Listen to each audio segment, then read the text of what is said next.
I have a theory about Kawaki from Boruto Next Generation, in that he is starting to become a tyrant. And I think what sparks him to destroy Konoha is that he's going to find out a secret about Naruto. That he was directly involved in basically making Kawaki's life misery.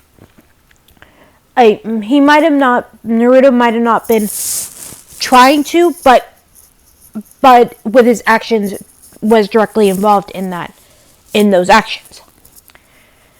And Kawaki's gonna find out, even though Naruto tried to keep it a secret.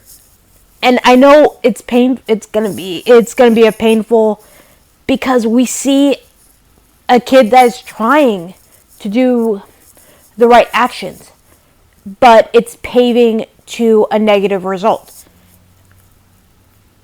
All negative actions are paid with good intention. And I'm actually seeing it as a correlation between the Greek myth of how Cronus gets overthrown by the Olympians, or the rulers in Greek mythology, the Greek gods in Greek mythology, and how Cronus, he became the king of the Titans because he overthrew his father, Uranus. And his fortune teller told him, when he was in power, Cronus, that one of his children will overthrow him. So, as that fear that, I need to protect my power, he would eat the children his wife gave birth to.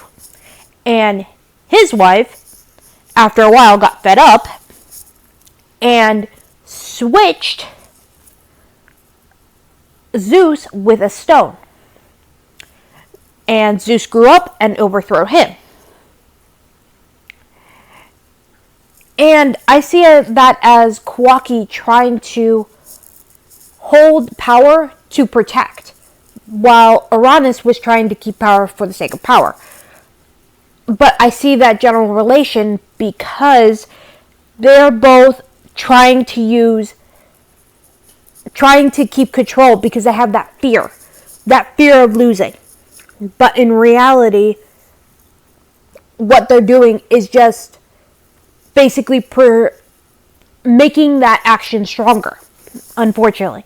With Kawaki, he doesn't want to lose the family he made and the friends that he's made, but with his actions, he's gonna do things that will break that relationship, such as destroy Konoha. And with Cronus, he loses the power to become... He was essentially the king of the Greek world, essentially. And with those actions, they both lose it. Lose what they hold dear. Because of that tyrant attitude.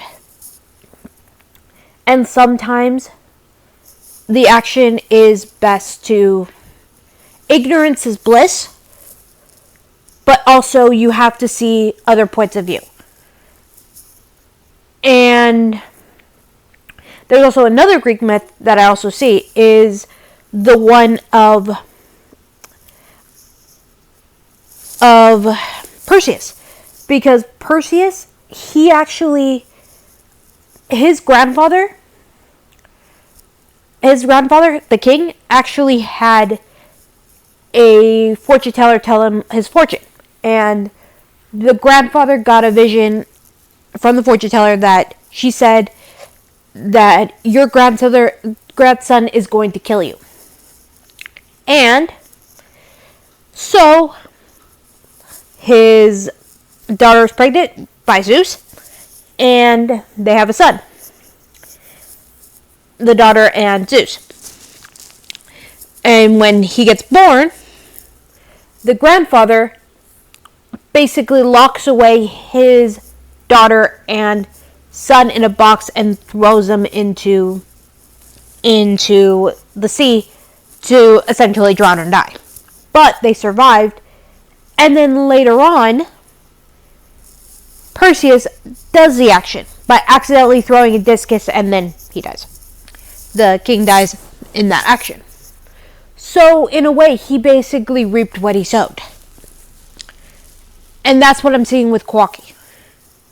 That's what they're going with. That Greek myth of sometimes your actions reap what you sow. Bye.